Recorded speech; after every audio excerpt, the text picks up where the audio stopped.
Hello guys, मैं हूं रंजन मिश्रा और आज हम लोग कर रहे हैं नीट 2023 के इलेक्ट्रोस्टैटिक्स के क्वेश्चंस।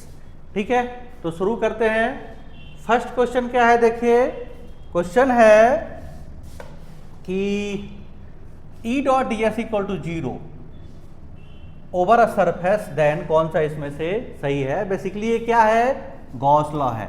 गॉस लॉ क्या देता है, इलेक्ट्रिक फ्लक्स, और इलेक्ट्रिक फ्लक्स क्या होता है, E dot D S equal to Q enclosed upon epsilon naught. ये हमें पहले से पता है कि जो इलेक्ट्रिक फ्लक्स होता है किसी क्लोज सरफेस के अंदर, टोटल फ्लक्स के लिए आप गॉस लॉ का इस्तेमाल करते हैं।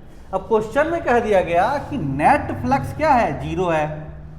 नेट फ्लक्स 0 है, इसका मतलब क्या है, जितना आपका फ्लक्स एंटर करना चाहिए उतना ही फ्लक्स बाहर निकल जाना चाहिए, तभी वो 0 हो सकता है।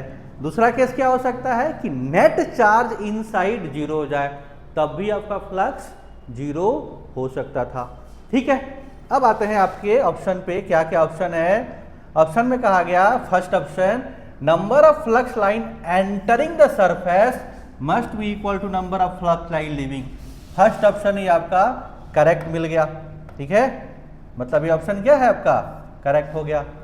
सेकंड ऑप्शन देखिए, magnitude of electric field line on surface is constant. ऐसा कोई रूल नहीं है कि कांस्टेंट हो, वेरिएबल हो चाहे कांस्टेंट हो, उससे कोई फर्क नहीं पड़ता है। अगर 0 है नेट फ्लक्स, तो नेट चार्ज इनक्लोज्ड जो है टोटल, वो 0 होना चाहिए। थर्ड क्या है, all charges must necessarily inside the surface. ये भी कोई जरूरी नहीं है। ये अलग बात है कि जो चार्ज इनक्लोज्ड है उसकी वजह से आप फ्लक्स निकालेंगे, लेकिन कोई जरूरी नहीं है कि चार्ज होना ही नहीं चाहिए। जो चार्ज बाहर का होगा वो फ्लक्स को अफेक्ट नहीं करेगा, ठीक है, लेकिन प्रेजेंट हो सकता है। फिर से क्या है last option, electric field inside the surface is necessarily uniform. ये भी कोई जरूरी बात नहीं है, वेरिएबल हो सकता है, कांस्टेंट हो सकता है, उससे फर्क नहीं पड़ता है। ठीक है, नेक्स्ट क्वेश्चन पे आइए। नेक्स्ट क्वेश्चन क्या है, कहा गया है कि electric dipole is placed at angle 30 degree. मतलब क्या है, आपका थीटा दिया हुआ है, कितना, थीटा की वैल्यू दी है 30 डिग्री। ठीक है, फिर कहा गया इलेक्ट्रिक फील्ड इंटेंसिटी ई की वैल्यू दी हुई है कितनी, 2 into 10 to the power 5 newton पर कूलम दी हुई है।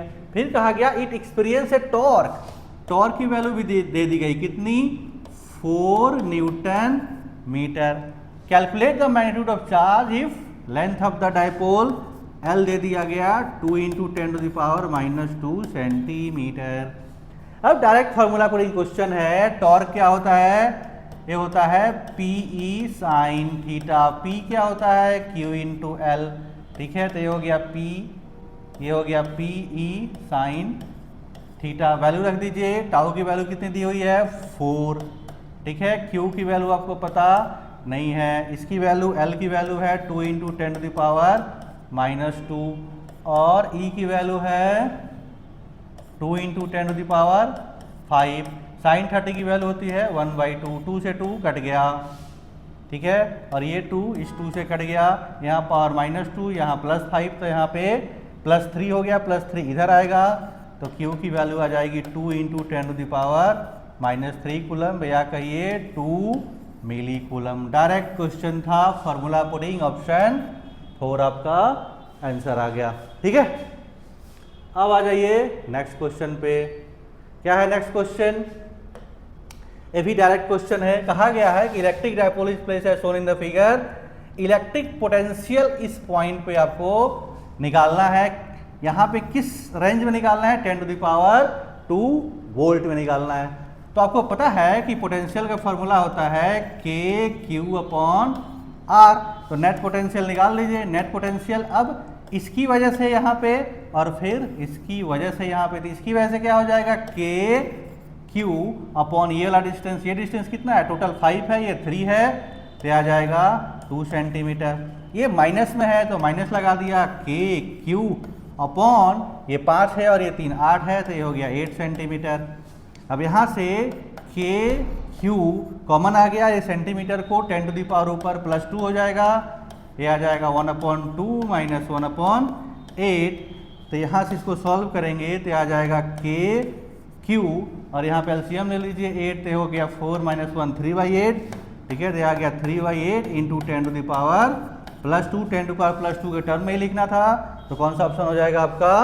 First option 3/8 Q.